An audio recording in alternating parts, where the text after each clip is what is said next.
So, hello guys. Hello mga kakusina. Yan, isang mapagpalang araw naman po sa inyong lahat. Samahan niyo naman po ako ngayong pananghalian natin. Magluluto naman tayo ng ating ulam sa pananghalian natin. Ayan, meron tayo ditong nahuling seafoods naman tayo ngayon mga idols.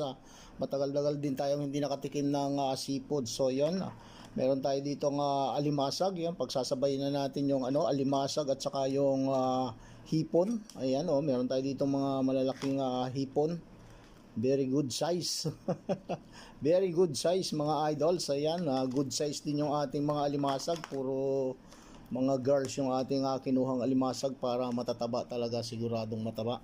So ayun guys, tapos ang panghalo natin dito is yun, iluluto lang natin siya sa 7-Up. Ayan yung ating mga naglalakihang kamatis, sibuyas, sili, at pipigaan din natin ng orange juice.